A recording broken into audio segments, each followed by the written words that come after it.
Misha here, and today, on this wonderfully warm end of July day, I finally brought out a gun that I've had packed up for a few months, but other things just kept bumping it up. It's nothing new, as you know from the title, but it's about to hit its 10-year anniversary in America. At least the entire IWI Galil Ace series is. The first of these came in as pistols towards the end of 2015. So I wanted to talk about why, out of all the models we've been offered, and there have been many, this is the one I picked up here. And the one I kept, and I'm very happy with. And because I do enjoy it so much, put a few rounds through it. Obviously this is a pistol, so there's some benefits to that. And obviously it has a brace installed at the factory. It is in the 5.56 caliber, but it is a limited edition. I think they made 500 of these in 2020 in the RNL series, because instead of taking Stanag mags, and I just keep them in a Romanian pouch because it just seems to be where they fit best, it accepts more or less traditional Galil Rock and Lock RNL mags, but with one important modification, but one they did very slickly that doesn't actually impede backwards or forwards compatibility. So we're going to talk about it today. And we're not really going to focus on the Galil traditional history much with the IDF. That can be another video. This is a gun that I wanted because it is very close to what Colombia is using in their military, Army, Navy. And it's very important to credit Colombia and DeMille with the Galil Ace, because without them, it probably never would have happened. So, hats off to you. So before we dive in and before we put some rounds through it, as always, if you could, please like, share, and subscribe. Like to help support the channel, there's always Patreon. Alrighty. I've been wanting to bring the Galil Ace Rock and Lock out for quite a while now. Finally did. Helps if I take the safety off, though. Always mixes me up on the civilian versus a lot of the militaries. The safety is reversed.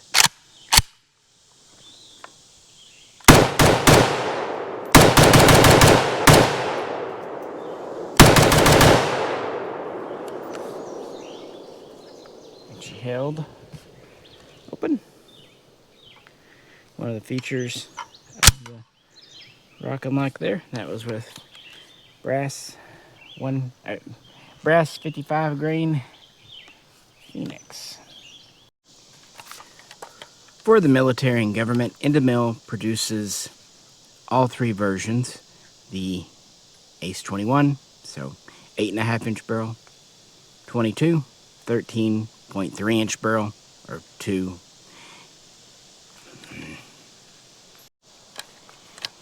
Indemil produces all three barrel lengths for the Colombian government, mostly for the military, although the national police and some special units also use them. That's why they have the Ace 21, which is a 8.3 to 8.5-inch barrel. Some sources give it is a 213 millimeters, some say 215, neither here nor there. Then they do the intermediate carbine, which is the 22. That is often said as a 13-inch barrel. It's more like a 13.2 or 1. And they do the full-size Ace 23, which has an 18 or 18.1-inch barrel. You can kind of figure out who uses what. Still on a machined receiver. And it does take the traditional mags. But as you see, it now has a functioning hold open, among other updates. Now that said, the Ace 21, 22, 23N for NATO. Stanag version is probably more popular. For example, Chile, it's the standard gun of their armed forces. And it was the first gun we received as a pistol back in 2015. Although there's a fun story about those first pistols. Who don't remember, we'll get there. But first, we need to go back in time. Now, as I promised, we're not going to talk about the original IMI.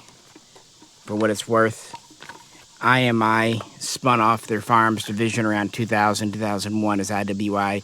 Post-Cold War cuts, a lot of nations did it. But this is the original ARM, the version that the IDF did use beginning around 72, 73. A lot of people think of it as a light machine gun. It really wasn't designed as such. It was really just kind of designed to be an infantry gun that had a bipod in case of use. It's very light, has an 18-inch barrel, does have a carry handle. I put the extended mag in it, but it also usually came with the standard size. And I have a little bit of a hot take when it comes to the Galil and the AK world, in that I don't really consider it an AK variant. But as I say in multiple videos, that's not a dog on the Ace or the original Galil. Quite the opposite. It's actually me giving more credit. Calling this simply an AK just sounds like Israel, well, copied the AK, unlicensed as it happened. No. And it's actually enough removed from the original Soviet that I think I'm justified in that. It goes back, first off, it's on a machined receiver. It's in 5.56, and it uses its own pattern of magazines. Original guns would have had a 1 in 12 twist. They would go to 1 in 7, as that would become more the standard. And it has a very different style of sighting system, gas tube. And that is taken from the Finnish Valmet series, the RK62, RK76, all that stuff. There's that direct connection there. In fact, it's been rumored for years that early prototypes were built on receivers from Finland. No, maybe, who knows? The thing is, Finland did not have a license from Russia themselves, and their guns were in 7.62x39 at this time. They would eventually develop a 5.56, 223 Valmet, but that earliest wouldn't be till 71 themselves. They got some guns from Russia, although not officially, but they got a lot of their technology from Poland, so there's another area of removal there. I just feel like there's enough differences. I mean, the parts are not interchangeable. IMI made this very handy-dandy folding stock, so cool that even Valmet essentially copied it. And it itself is a simplified version of what FN used on the FAL Paratrooper. There's definitely a lot of inspiration here. And it is a Kalashnikov action inside. I will give full credit there. 2-lug rotating bolt, long stroke gas piston. The fire control group is modified from an AK, but not the same. With its big difference, it has a standard selector on the right, but that is directly linked to a thumb on the left. This is often called a left hand. No, if you try to shoot it left-handed, it's actually very uncomfortable. It is meant for a right-hander. Left-handed lefties I know that shoot Galils a lot actually remove this, which is not difficult to do. It's pretty removable. You did have flip-up night sights taken from the Valmet. The sights are pretty well straight copy. But the handguard, the bipod, that's all IMI. And it does have a Stanag bayonet lug. Again, the standard version used by the IDF had the 18-inch barrel. They also did adopt the SAR, the carbine version with the 13-inch barrel. Those were the two main things. And if you're wondering, what about the AR, 18-inch but no bipod or any of that? That wasn't originally in the product line. It was actually a bit of an accident from the early 80s. Two different sources. One in the U.S. when Magnum Research started bringing over Galils, a lot of folks here didn't like the squared handguard, didn't have much use for the carry handle, didn't need the bipod. Even if it's lightweight, it still adds bulk. So they took the handguard and gas block from the SAR and they threw it on the ARM, making a little bit lighter and handier of a gun. And not only did this AR configuration get popular in America, but a lot of South American users, including Colombia, also liked it. So it was a bit of a happy accident. Also in the 1980s, Endemil in Colombia received a license to produce Galils for their armed forces. In the very beginning, they got them straight from Israel. Then they started assembling them in Colombia using Israeli parts. And over the next couple of decades, they would make more and more parts in-house. And that's the very beginnings of our Galil Ace story. Another mag through the Ace.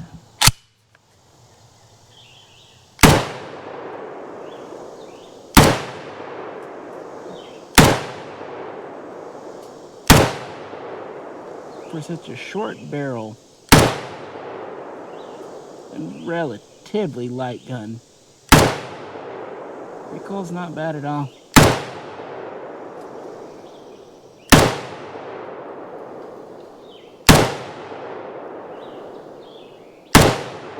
I do notice more gas fumes than with the short stroke guns though.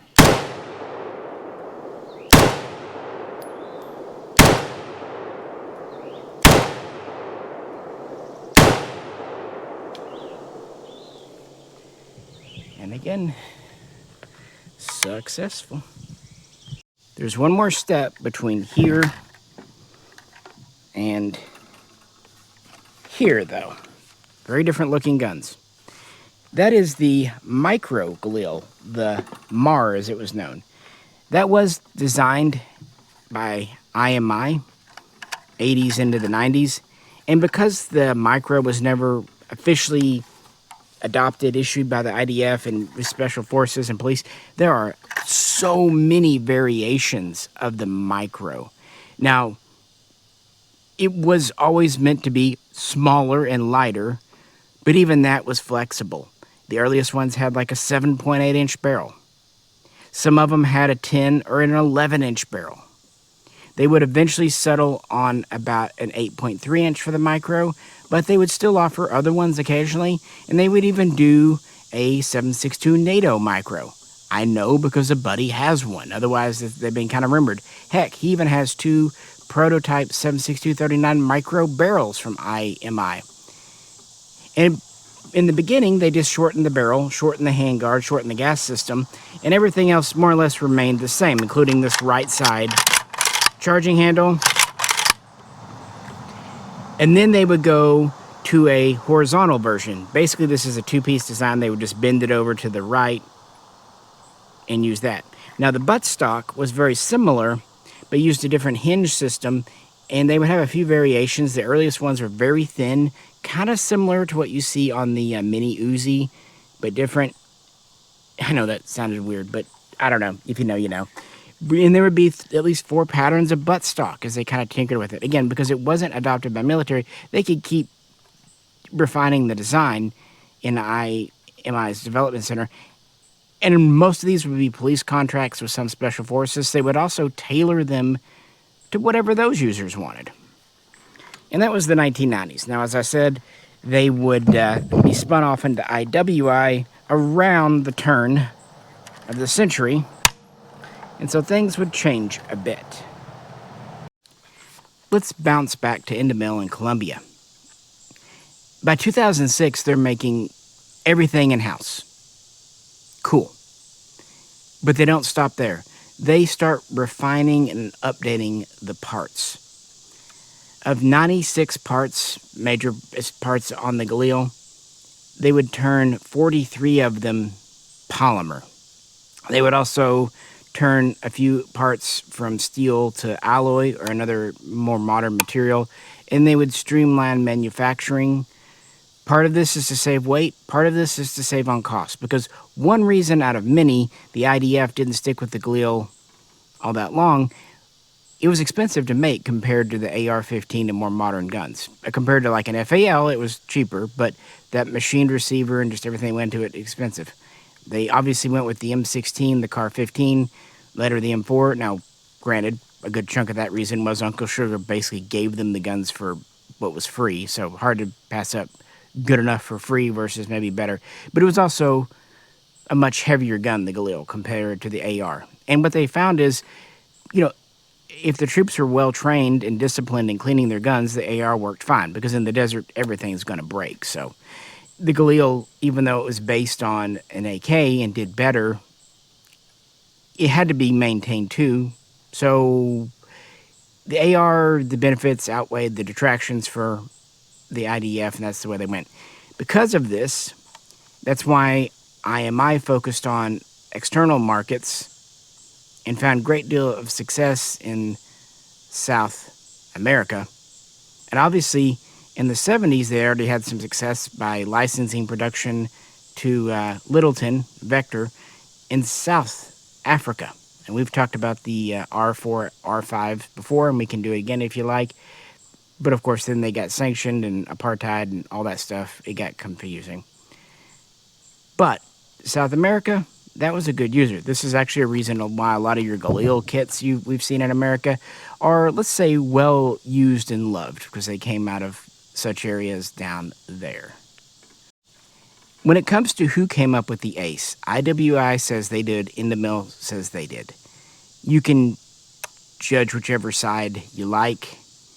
It was probably mutual. I have a feeling that Indemil got the ball rolling, but they did copy quite a few innovations from the Micro Galil. Remember I talked about that charging handle? Well, late Micros from the late 90s went to this left side style, and they even had this kind of FNC inspired dust cover here. Heck, some late style Micros even had an early version of this bolt hold open device. It wasn't the same, but you could see some inspiration. As I said, they already dinkered around with the buttstock on the Micro. They also changed the handguard many times. Early Micro handguards just look like shortened down versions of the original Galil, but by the late production, it was much more of an ergonomic handguard and kind of extended out. They also would go from the original thread pitch, what was it, 13 millimeter or something, to 1/2 by 28 on some. Night sights integrated into the gas block. So even if I want to give Indemil credit, which I more or less do, you have to see where some of their modernizations came from work that IMI and maybe early on IWI did with the MAR. And the control to drop the bolt. Safety. It's, yeah, again, I'm used to the other direction. Let's try it a little faster. Yeah, pretty good trigger in these. I'm not quite sure if it's the match grade trigger IWI advertises, but for a military trigger, if you judge it, but the Ace definitely has its own further updates. Most notably, and I've got a Mepro on this one, we have a 1913 rail on the top. Part of it's on your top cover, part of it's on your gas tube. And it is a credit to IWI's machining that this fits as well as it does, because these are removable parts. I mean, these disassemble like an AK. They can't have them so tight they're impossible to take apart for cleaning and maintenance, but they also can't be so loose that things rattle around. And this is tight. I've had this gun since they came out 5 years ago. It's fine. It's really quite good. Another area here is our handguard. And yes, these are interchangeable with maybe just a little bit of modification with the MAR series, rounded, and I really like this design because you have these press things here, and this does seem like it probably came from IWI, and the only reason I say that, so I can get it off here, is because you do see this same style, same thought presence on the Tavor series. But then again, chicken and the egg, who knows. Now the rails are polymer, and they're meant to be as light as they can be. And they even have spaces for switches to run through. But yeah, I really like that. Again, 1/2 by 28 threads. Non-adjustable gas system, still short stroke, rotating bolt.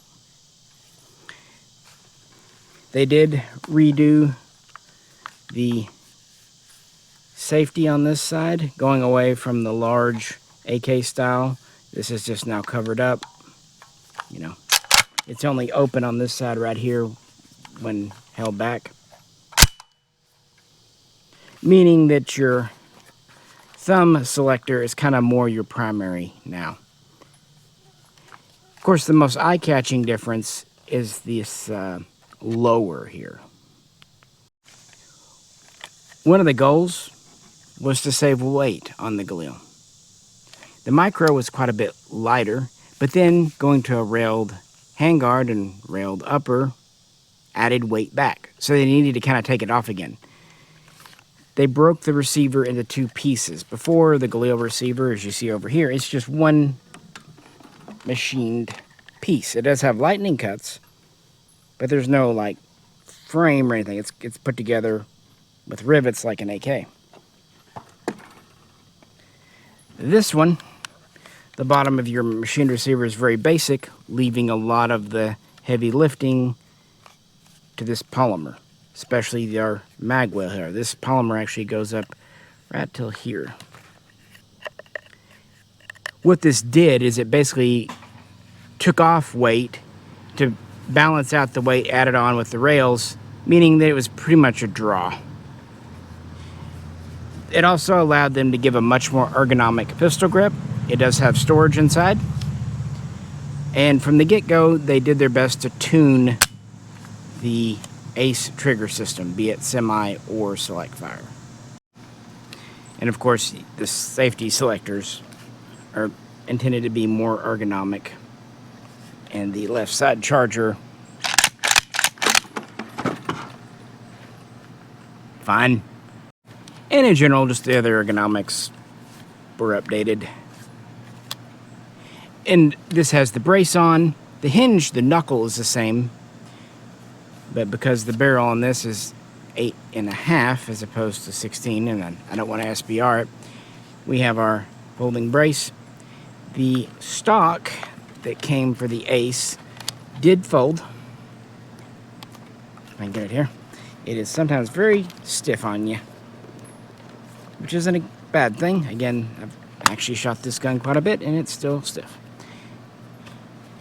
And it was an adjustable M4 style with, I believe, 6 positions. Polymer to try to offset things. You know what it is. Very smooth throw on this.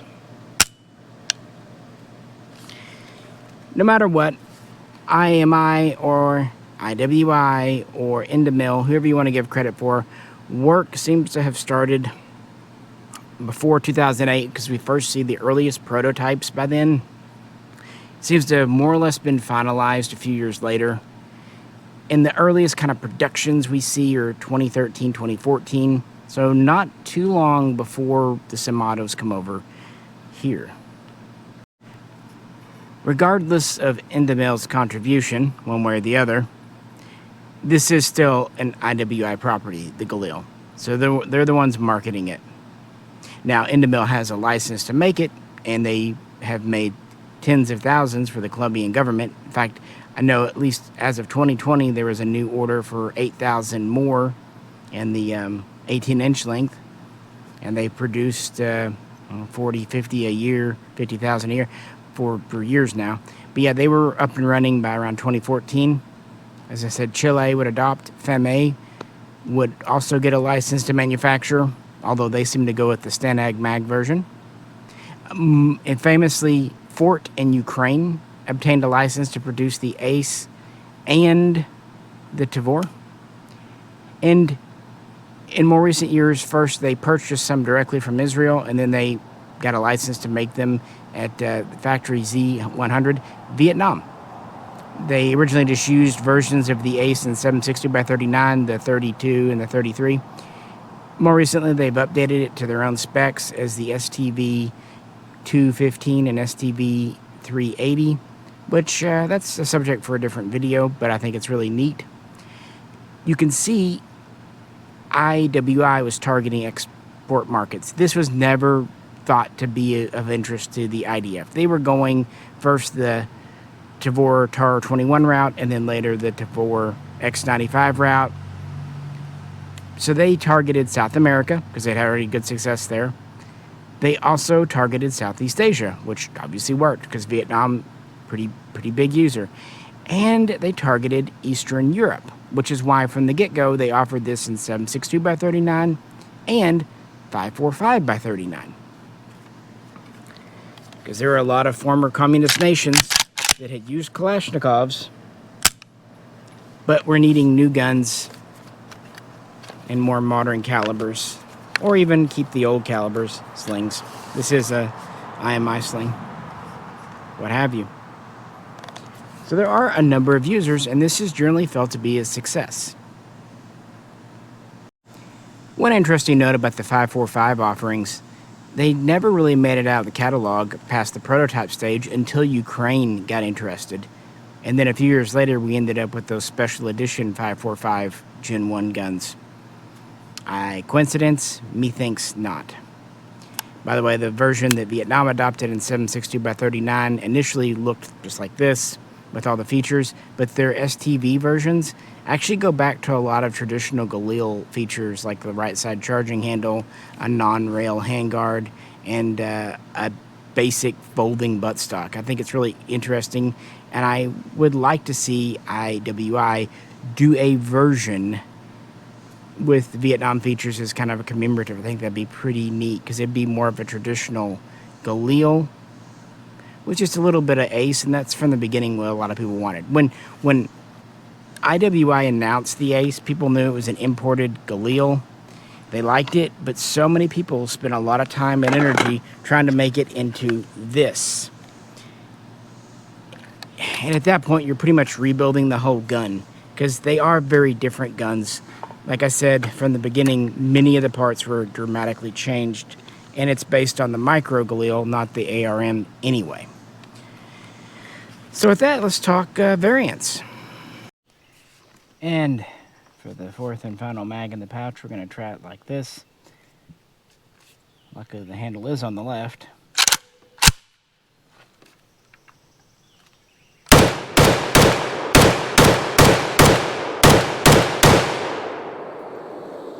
Well, it works. Kind of reminds me why braces were such a good deal.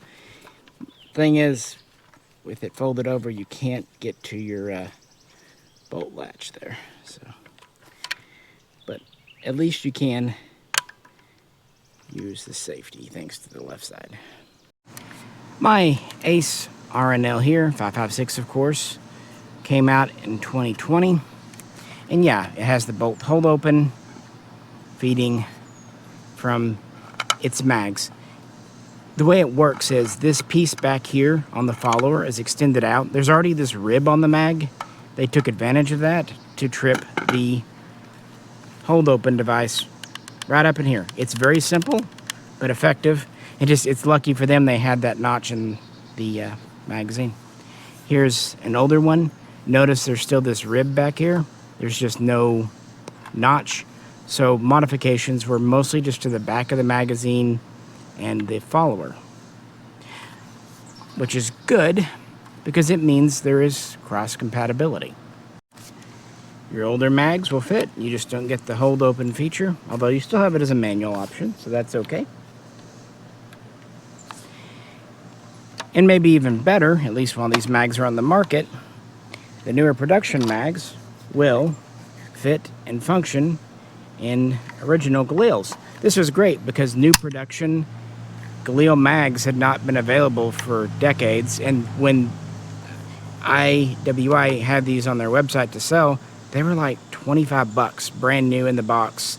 And for a quality steel mag, which should last a long time, I know the Galil mags have a bit of a reputation for unreliability, but that's only because so many well-worn, beaten up, dented, beaten mags have come into the country from South America and surplus otherwise. But actual new production ones, nah, they work just fine. I mean, they're basically an AK-74 mag. And the Ace with the older Galil ARM mag.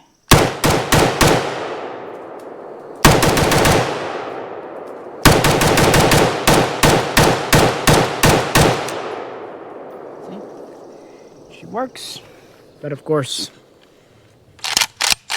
no hold open, but you can do it, manually with the control there. Not a bad run. Heck, even the little 12-round mag meant for grenade launching blanks will fit. I think it's kind of fun in this little gun. What do you think?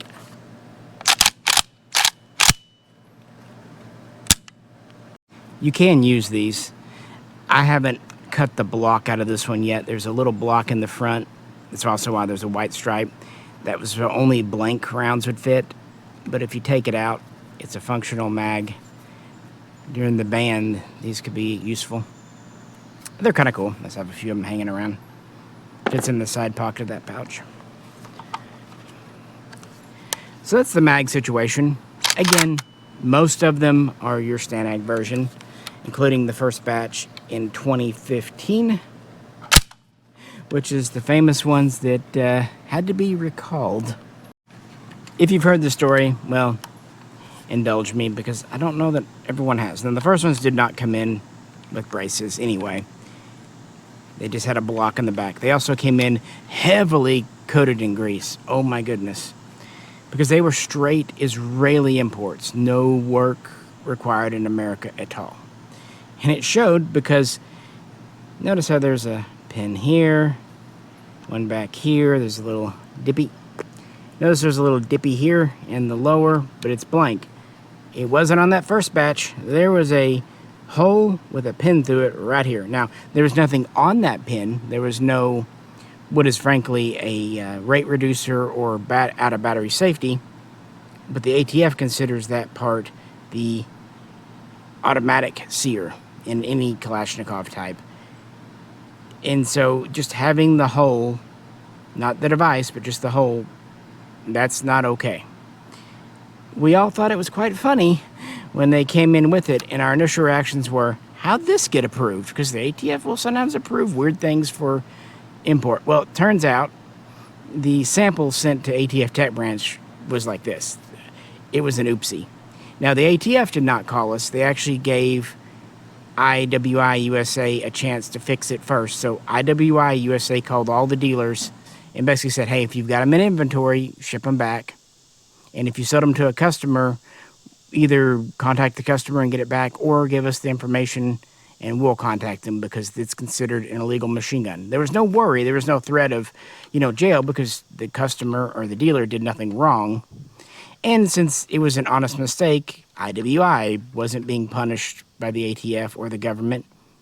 Again, this is 2015, so it's still the end of the Obama administration. But they had to make it right for the number went out there.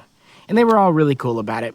They gave us a certain amount of time to return them. They paid for postage. And you could either get your money back or a replacement gun when they were available, because they're going to have to order an all-new batch from Israel.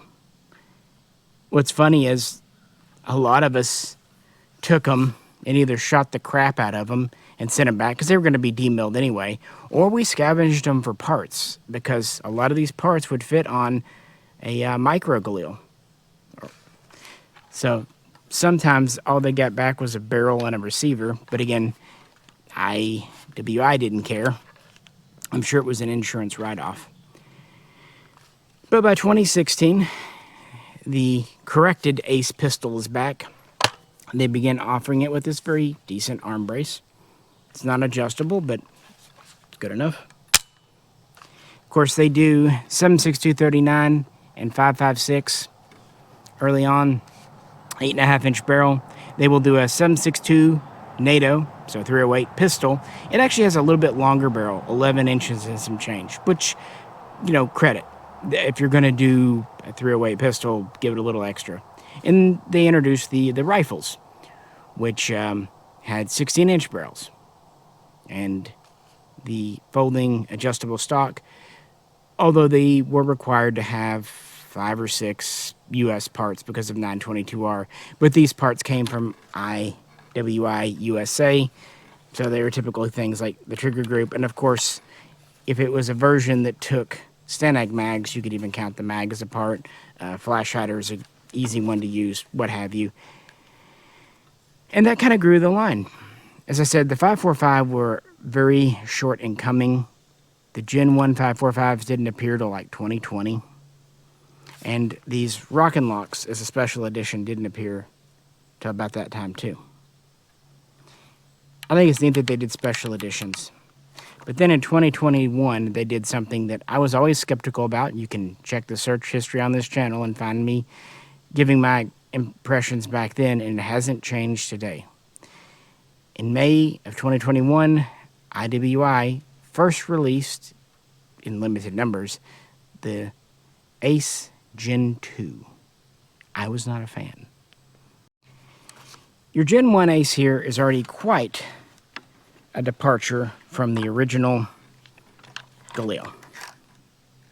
But that's okay. It was meant to be a modernized version.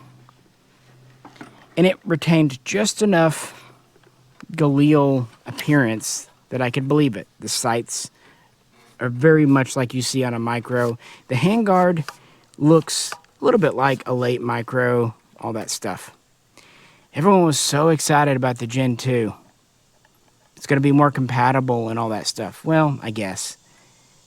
But to me, it lost the plot. It lost the soul of the Galil. It went too far. And as far as I know, the Gen 2 features were really only made for the U.S. market. I don't think many, if any, have appeared on military order guns. Correct me if I'm wrong in the comments, because again, I can't see photos. Originally, they would launch the 7.6239 versions and 5.56 versions. Later, they would launch the 5.45 in the Gen 2 and the 308 in Gen 2. The 308 actually hung on as a Gen 1 longer. I don't think the Gen 2 308 appeared until like 2023 for whatever reason. So what was the problem? Why didn't I like it? And technically, why is this not a Gen 1?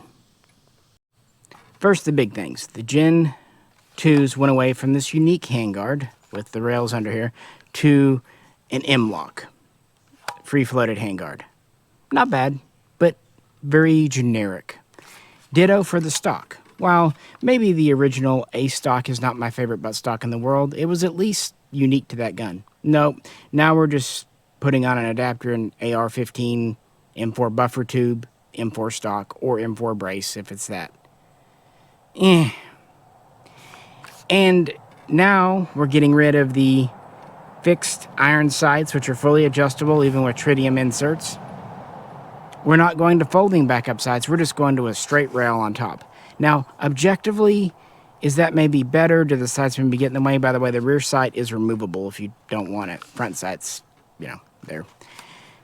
Yeah, but as I said a minute ago, these are among the last kind of very quick identifiable Galil features on this thing.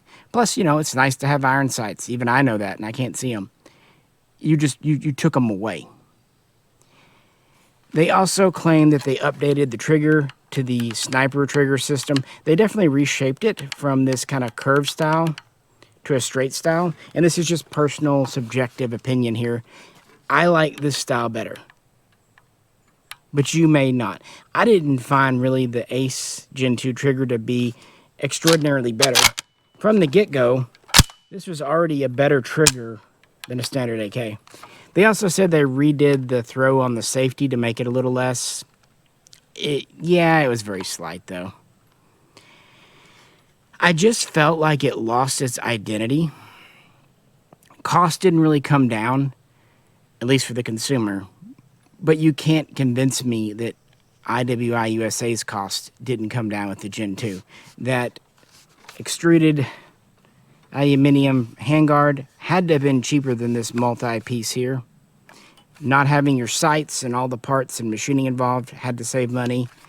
And I would imagine just going to an AR tube and using an AR stock, because of how common they are in America, was cheaper than using the Galil Ace specific. It just seemed like a cheapened down version that was promoted as giving what American shooters want. Now, keep in mind, I'm viewing this as more of a casual shooter, collector, military historian. Again, that's why I wanted this. It very closely resembles what Colombia is issuing, and I thought that was cool because of Enda Mill's contribution to the whole Ace series. It's also why I'd like a Vietnam type gun. If you're just a competition shooter, your mileage probably does vary. When the Ace was released here in 2015, it was so cool to see Israeli-made Galils back. Not used parts kits, not hacked-together guns. Even mine over there, it's a re-weld from Hibali, from Jeff. These are factory-new guns. The rifles had to have a couple of U.S. parts tossed in, but no harm, no foul. They had cold hammer forged, chrome-lined barrels, very good quality. They had true machined high-grade receivers, no compromises there, what have you. And those features remained with the Gen 2. So you can't deny it for the barrel quality and the receiver, I'll give it that. Now, I said just a minute ago, this is not really a Gen 1. It's actually what most of us informally call a Gen 1.5, because these came out very late in the cycle before the Gen 2s. And another change they made that's a little more subtle is to the machining. If you look at a Gen 1, this lightning cut on the bolt is different. And if you look at a Gen 2, it's even more slabbed out. Same goes for the receiver. There's more of a lightning cut on the side of the receiver here on a Gen 1, but with Gen 2, they simplified the machining. Now, there are still a couple of internal lightning cuts that keep the overall weight about the same, but they just simplified the machining of the bolt carrier and receiver, and probably some other parts I'm not thinking of right now. And these rock and locks, while they're cool, they do have at least a transitional phase in the simplification. Now, I can also imagine this is, IWI updating their machinery and tooling over there with probably CNC and stuff. It's just much more of an angular cut versus more rounded milling machining on the Gen 1. And that's one reason I kept the Gen 1 carbine in 7.62x39, because I wanted one with the more elegant machining. Again, subjective, personal taste. I just think it's neat. Oh yeah, and the checkering on the bolt knob, it gets much just slicker with the Gen 2. This is kind of, again, a transition. Gen 1 seemed to be a little heavily checkered. This says checkering, but of course it could be a gun-to-gun thing. But, all that said, all these guns are very reliable, very dependable. Now, are they the best suppressor hosts? I would say no. I don't think the AK system long stroke is all that great with suppressors anyway. And then you add a fixed gas block. You can't adjust it at all. I don't know. I mean, you can. It's not the worst. I think the threads are symmetrical on all of these. I just feel like if you're going to run suppressor, pick something else.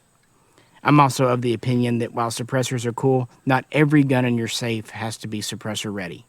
Kind of like the idea of, okay, these are my 2 or 3 suppressor guns, and that's what they're used for, and then everything else can just kind of do its things. And finally, if a suppressor cannot make a gun 100% hearing safe, since I'm out here and it doesn't really matter, I don't really have much use for it. But if you're in town or in an indoor range, I totally get that every little bit of decibel reduction does matter.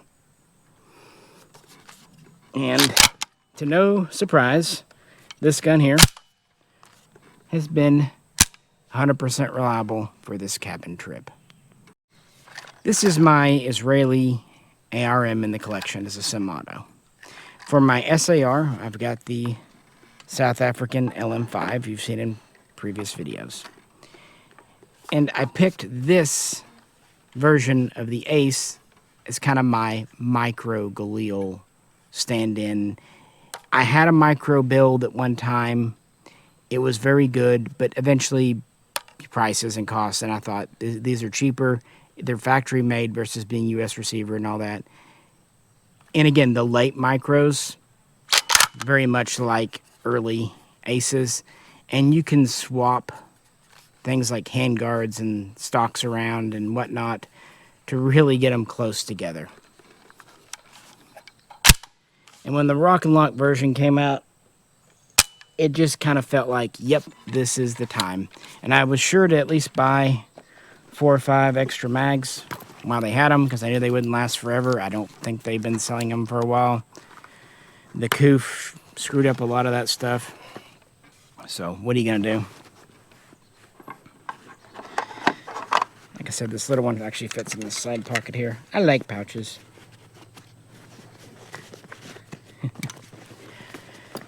And I've been wanting to bring this out for quite a good amount of time. So I hope you enjoyed this kind of look back, celebrating 10 years of the Ace in America.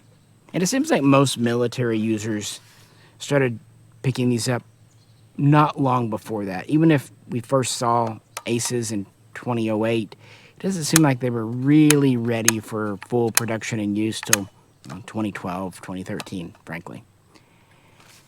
And it's really interesting the nations that have gone with these. But of course, that's a really a testament to the strategy here, with all the barrel lengths, all the calibers, heck, even the magazine options when applicable. You could tell that IWI was casting a wide net. If you wanted a modern gun that still was dependable, sturdy, and you weren't too weight sensitive, because these are still not the lightest thing. But I grew up in an era when finding a reliable gun with a barrel under 10, 11 inches was very hard. Now, these days, we've got a lot more options. But back when I was a kid, short usually meant unreliable. Maybe that's why I stuck with the 8.5 versus the 13-inch version. It just tickles me when I can get such a short gun that runs so well. And that's with both 55 and 62 grain. Even if it's a 1-in-7 twist, it seems to do the 55 Jim Dandy. This brace is actually very comfortable. Keeps it nice and compact. And, well, I know J-Ro likes the Micro sight, so take his word for it. But I'm curious. Let me know in the comments which version of the Ace you kept. Or maybe none at all. Maybe you're completely opposite to me and you like the Gen 2s. I definitely think the 308s are pretty cool. Jay has owned one for a long time, and it's been very reliable, dependable. I never had much interest in the 545 versions, but that's just personal. One thing, they're not really used by any military outside of maybe if Ukraine ever makes them, but yeah. And another thing, 545 is just hard enough to get in America, and I don't get to shoot my AK-74s enough as it is, so why would I want to add another one to it? And as I said at the beginning, if you'd like to look back at the more classic Galils, ARM, SAR, let me know, and I can definitely do another video on those sometime in the future. With that, appreciate you tuning in today. Hope everyone is making it through this hot summer. With that, if you could, like, share, subscribe, again, comment, and like to really help us out, check out Patreon. This is Misha. I'm going to go inside in the AC. Really?